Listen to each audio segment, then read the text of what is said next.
Evening everyone, so I'm back on the Pan-European, and as you can see it now has its rear lights fitted and working properly with the handles and everything, which are absolutely gross but have cleaned up fairly well with WD-40. Just need to find the old rear piece that's got the bolts in for the top of those, and then that will be good to go. I thought a little bit about how to repair these looms and ended up using some all-in-one waterproof glue-based heat shrink self-soldering things. It's not the hardest bit of the bike to get to, so if these fail me I can come back here and do it properly. And I've started rewrapping the loom with all the appropriate products from Tessa. So I've got some Tessa self-amalgamating tape covered with some Tessa loom tape, covered with some anti-snag loom tape. I don't have any of the extra hectic stuff that Honda used originally, so I've just gone with that because this is quite a busy area with the loom and it needs tucking away quite tightly, so I don't want it to vibration abrade. But what I thought we'd do today is change the oil, since it's long overdue. I've run this bike a couple of times and it's presumably still got 10-year-old fuel contaminated oil in it, so I figured we'd drop that out. I've pulled off a few of the bolts from the cover, and it just so happens that the fuel filter removal tool for a Volkswagen Polo / Skoda Fabia, which we used to have one in the family, fits these filters. So I'm going to quickly use that to bust off the filter. It lives just up. The filter lives just up there. And then we'll pop out the drain bolt and drop the oil. I've warmed the bike up. It's been running for about 10 minutes. It's nice and warm. Almost too hot to touch, so that should help us get some of the sludge out. Let me pop you on the stand and we'll get going. Let's see what we can manage here. I've got a ratchet that I care less about because it's probably going to get covered in oil. Hopefully we can get this whole assembly in here.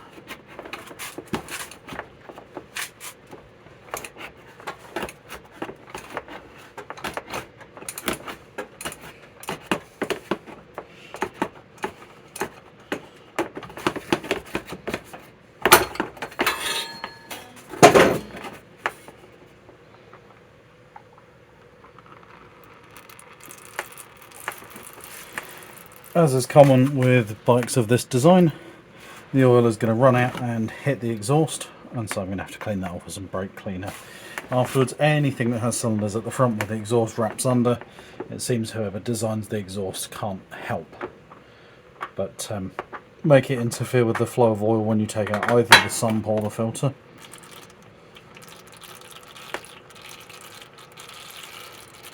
Looks like it's got a high flow oil filter, so just as rubbish as the one I'm about to put in.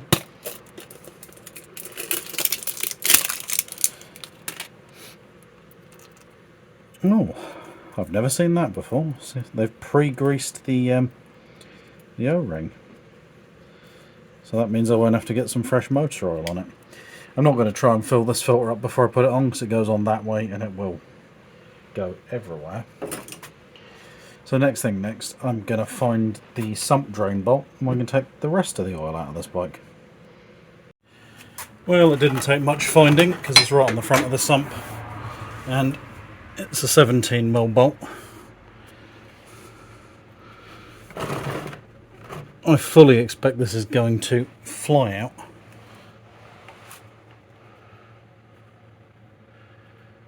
And probably get in the underbelly pan somewhere.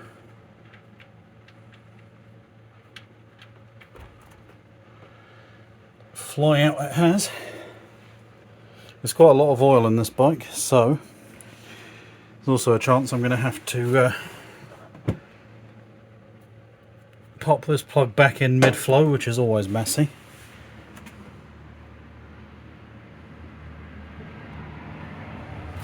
The end of the drain plug's nice and clean. I don't know if these are magnetic or not. Embarrassingly, don't have anything magnetic to check with. Doesn't seem like it. The oil's certainly not clean, that's for sure. But it's also not the worst thing I've ever seen. Very foamy, which means it's had a life.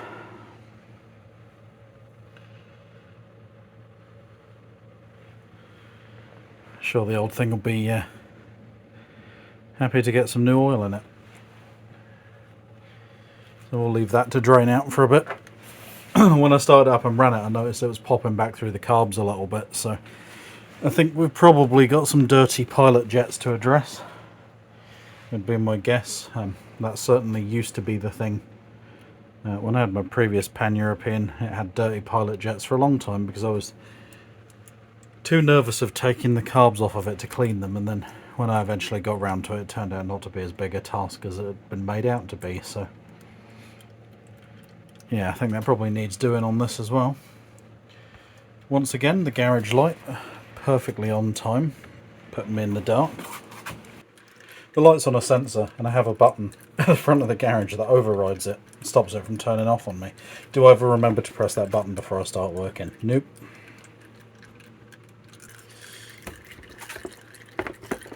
Well, while that finishes draining, check the old filter. Still has the O-ring on it. I'm just going to reach up and check the spigot, make sure no one's double O-ringed this thing. It does happen sometimes.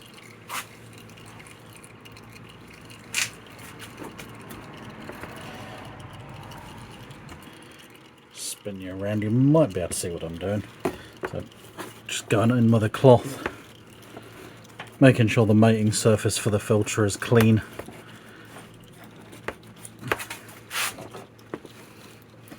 I can see it, you probably can't because I'm bent down behind the camera. But all looks good up there. I'm going to put the filter on firmly hand tight and nothing more.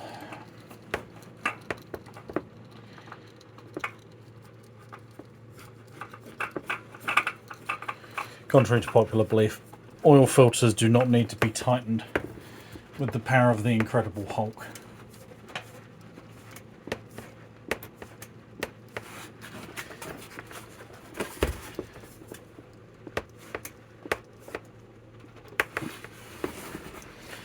So that's a new oil filter.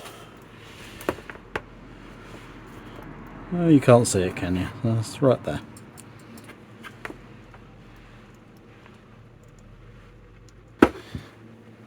I think that's everything we're going to get out of there.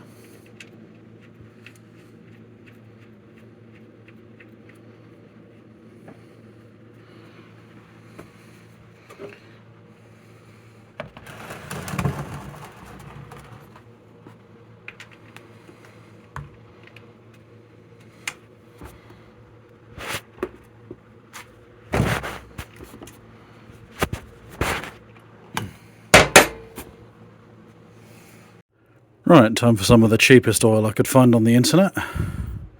This is Motul 5000 series 10W40. I know it's strictly speaking probably not the right oil for this bike, but this fill is going to be so that it can get its MOT, do a couple of 100 miles, and then we'll change it out again once we know that everything's sound with the bike and 10 years worth of sitting in a garage related crap has been flushed out.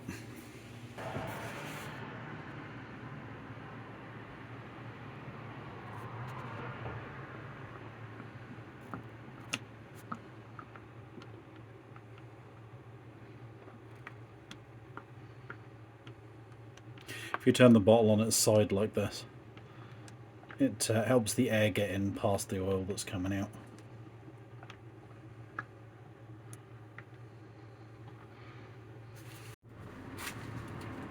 It's a pretty funky angle, but if you could tell me when you see oil in that window, that would be grand.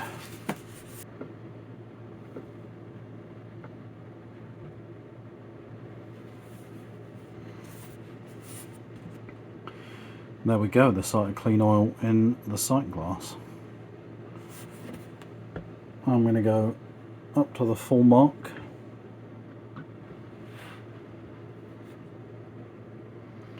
Because we've still got to fill the oil filter. Okay, I think we'll stop there, and then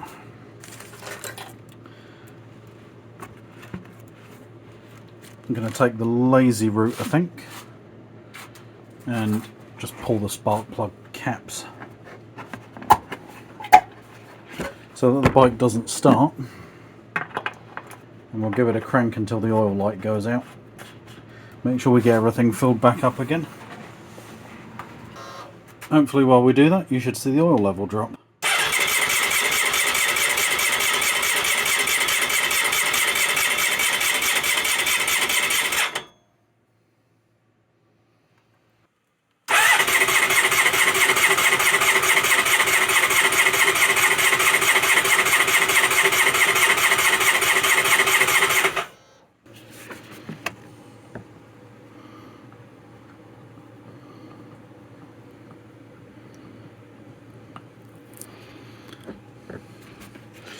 And that will replace the oil that sits A in the filter and B on the other side of the pressure valve.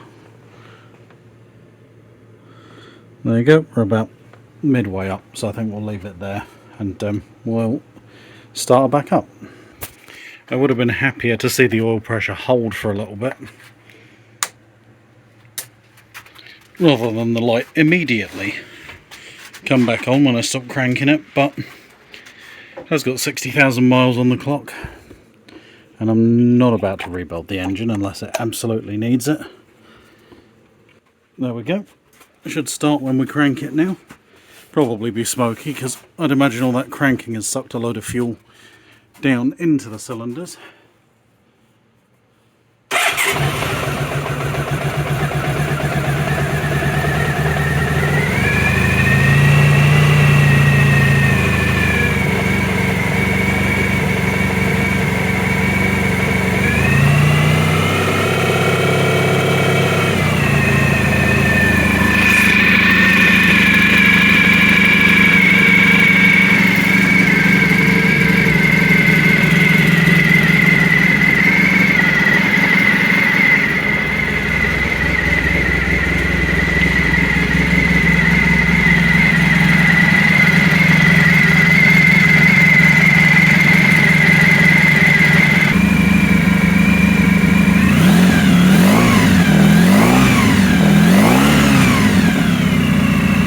We'll let it sit for a bit and the oil come back down.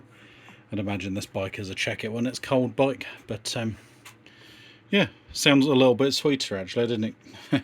I'm not entirely one to believe in the kind of juju of, oh, the engine sounds not so much better now it's had its oil changed, but to be fair, that was heavily petrol contaminated 10-year-old oil, so it was well overdue a change. I can actually smell the oil that's on the in the bucket here. It smells fuely, and so yeah, pretty much used a whole one of these. I guess I'll go and button the plastics back up on the other side now. Alright, so on this side the loom's all covered back up. I managed to keep one of the original loom clips that's holding this on here. Here I've had to go for a zip tie because I don't have another one. Everything's patched up, taped up, got a zip tie holding that. Shouldn't be going anywhere. Yes, I know about the red wire mod before anyone mentions it. I think next we're going to have to fight with some plastic to get these pockets back on again, and then we can go around the bike and do a bolt check.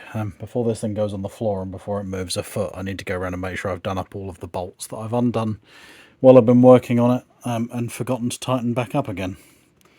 We've also got some plastic repairs to do on some of these panels, so I've got a plastic welding kit and some mega epoxy. This is the stud off of this green side panel, so we'll sort that out as we go, playing with plastics as well.